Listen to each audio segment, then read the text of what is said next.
Morning, Joe. Are you okay? I'm very good, thank you, Vicky. How are you?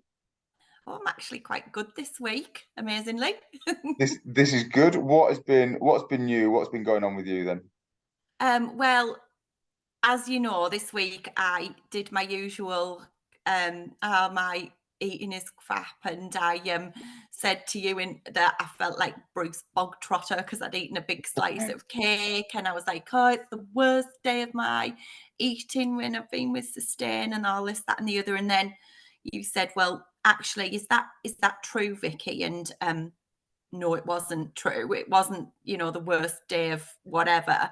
I just felt really guilty about eating this big slice of cake. And it wasn't true, any of the stuff that I'd kind of put in my diary. And I think it was because I did that immediate reaction of I'd eaten some cake and then I filled my diary in. And then I was like, oh, it's the worst thing ever. But now I've reflected on it and it really wasn't. So the rest of the week has been really good. I've started to do some exercise on an evening as well. I like morning exercise, but I've started to do a little bit on an evening because I've found that I'm flagging on an evening, and actually by doing some exercise I stop snacking as much and I have more energy. So it literally is 10 from anything from 10 minutes, and that can be sort of a walk outside or a really short exercise class, and it's really helping me make not snack as much, not have as low energy levels, and helping my mood as well.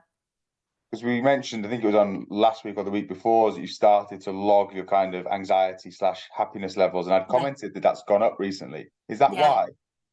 I think so. I think so, and I think that yeah, I do. I don't think there's any sort of waffle about it. I do think it is. Brilliant. And we also spoke about your slight frustration at the plateau on the scales.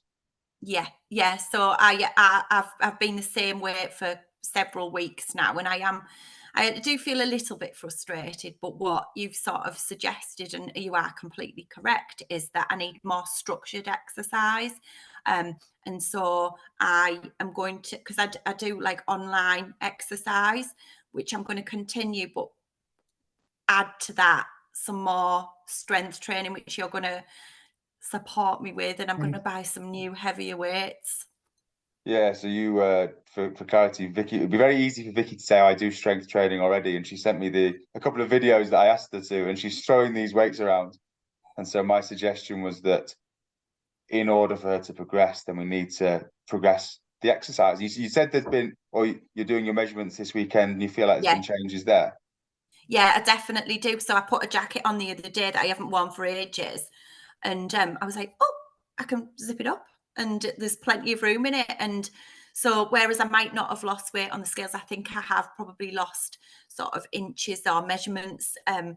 Because I haven't got measured for quite a few weeks. So that'll be quite interesting to see, because I Mm, do feel like even like these sort of gym tops feel really loose now. I probably need to start thinking about buying a few new things because they are a bit too loose for me. brilliant. Well, we'll just have to wait and see on that front. And I think that's why it's important to have different ways of tracking because it's very Yeah, easy. Those scales aren't moving, it's not working. A bit like the slice of cake thing. You know, yeah, you look at if you look at that one thing, you look at that slice of cake, it looks awful.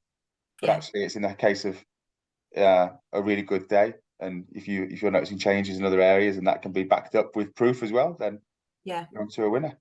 yeah, absolutely, absolutely. So I feel like quite I'm looking forward to so some, to push in a little bit more. And I feel like, when I first started this, I was saying to you, oh my God, I'm all right now, but when it comes to winter, I won't be able to do this. And actually, I don't feel like I'm worried about winter. I'm actually looking forward to more about the changes than I am about the dark nights, because I can still do loads of stuff. What like what? What are you referring to? Well, like, I can go out during the day and it'll be light still, but even if it's dark on the night, I can quite easily I take the dog out still. It doesn't mean that I have to be cocooned in my home. And I think that I've kind of felt this way. Maybe it's that hasn't helped me. And I know that you need the daylight and this, that, and the other, because I do get that SAD thing. But actually, I can still do everything that I've done throughout the summer, because we haven't really had a summer, have we? But I can still do all of those things just because it's dark outside and colder, it doesn't make any difference. It's like, I feel like it's really hard to explain, but I feel like for so many years, I've sort of thought I've only got so many months in the year because the rest of the year I'll feel crap and I'll just want to be inside, but that's not true. Interesting that you said that there's been actually the rise in your happiness scores has been with less daylight. Yeah, I know. It's weird, isn't it? It just shows the difference that exercise makes. And as you say, Yeah. you said you had the dog out the other day and in the pouring rain and the driving wind, and you felt better for it. Yeah, the dog was trying to go home and I was like, no, keep going. And it was really nice. It was just nice to get out and I have more energy and I don't snack as much because I've got Brilliant. more energy. Because I think I snack because I'm tired and I'm trying to keep myself awake. But if I do, and it doesn't have to be a massive amount of exercise, it really helps. Brilliant. Thank you very much for your time, and speak to you next week. Thank you.